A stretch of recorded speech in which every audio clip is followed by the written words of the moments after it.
I saw more and more shooting. I heard some people crying, maybe people injured, and I heard this. And then I watched somebody like an angel. I really think it's like an angel. Somebody jumping into our room like this. And he looked up, something like this.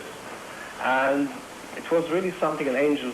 And he came down, took a loudspeaker in his hand and started to talk in Hebrew and say, "You everybody, don't move and lie on the ground, on the floor."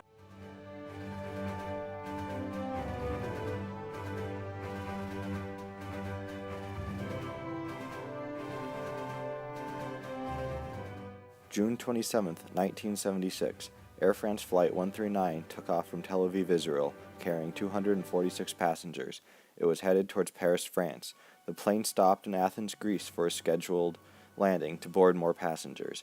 4 of these passengers did not plan on arriving in Paris. 2 were members of the Popular Front for the Liberation of Palestine. The other 2, Wilfried Bose and Brigitte Kuhlmann, were members of a German terrorist cell. 2 minutes after takeoff, the hijackers rushed to their feet, carrying small arms and grenades. They quickly stormed the cockpit. Flight 139 had been hijacked. The hijackers caused the plane to land in Benghazi, Libya for refueling. From there, they took off and landed in Entebbe, Uganda at 3:15 p.m., June 28th. They were personally welcomed by Ugandan dictator Idi Amin. Idi Amin was the Ugandan president from 1971 to 1979. After Uganda gained independence from the United Kingdom in 1962, Amin began his rise to power. He became the commander of the army in 1965. In 1971, he launched a military coup against President Milton Obote and declared himself the new president. He was known as His Excellency, President for Life. The hostages were taken off the plane and into a nearby building. Over the coming days, the terrorists separated the Jews from the non-Jews. 148 non-Jews were released from captivity. 94 Jewish hostages, along with the 12-member crew of the Air France flight, were left. The hijackers threatened the hostages with death if 40 Palestinian prisoners were not released from Israeli captivity by July 1st. Israel tried to have the hostages released through diplomatic means. They contacted various people who had relationships with Idi Amin, such as Baruch Burka Barlev. However, all attempts were unsuccessful. Israel was prepared to release the prisoners if no diplomatic or military plan looked successful. Shimon Peres, Israel's Minister of Defense, believed that a military plan was a must to dissuade future terrorists. No negotiations with terrorists. You want to invade Uganda, Shimon? We give it back to them when we leave. The Israeli government was unsure of how to proceed. Invading Uganda to get their people back could be seen as an act of war, and they would be condemned by the UN. However, Israel knew they could no longer attempt negotiation with the terrorists. They would meet force with force, but they needed time. They asked the terrorists for an extension to the deadline. The terrorists agreed and extended the deadline to July 4th. They began to plan a raid to free the hostages. Their plan consisted of dropping commandos into Lake Victoria and proceed to the airfield from there. The plan fell apart when it was discovered that the lake was full of crocodiles. The Israelis also faced another problem.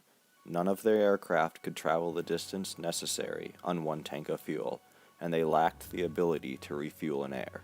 They asked multiple African nations if they could land their aircraft for refueling. Many were sympathetic, but they all knew what Idi Amin would do to them if they helped Israel. Bruce Mackenzie, Kenya's Minister of Agriculture, persuaded the Kenyan President Jomo Kenyatta to allow the Israelis to land. Mackenzie was killed 2 years later in a bombing after Amin ordered his assassination as punishment for helping Israel.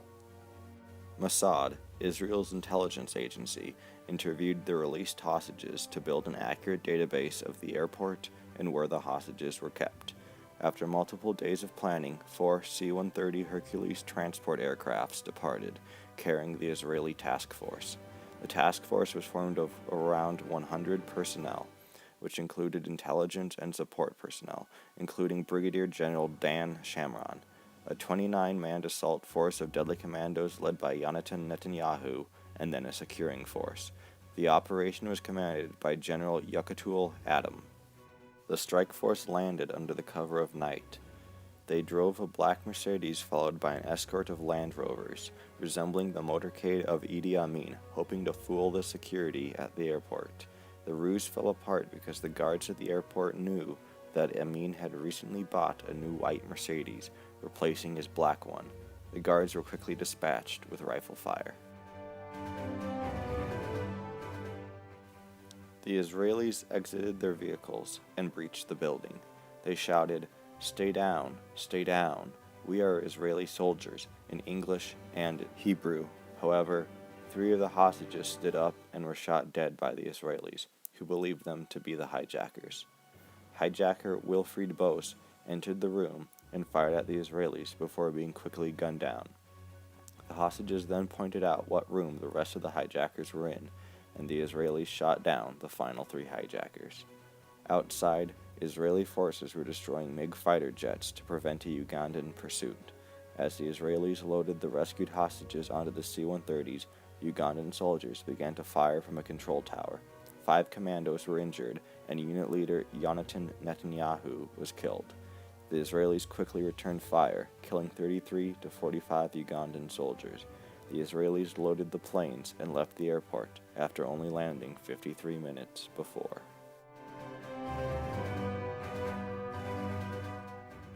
Out of 106 hostages, 102 were brought home. 3 hostages had been killed. Dora Bloch was left in Uganda because she was in Kampala, Uganda at a hospital after choking on a chicken bone. After the Israeli raid, Idi Amin had her executed. All of the terrorists had been killed, along with 30 to 45 Ugandan soldiers. The mission had been a success. In the aftermath of the raid, the United Nations condemned Israel, saying the raid was a serious violation of the sovereignty of a member state of the United Nations. Meanwhile, Western nations like the United States and the United Kingdom praised Israel, and saying the raid was an act of self-defense and a necessity.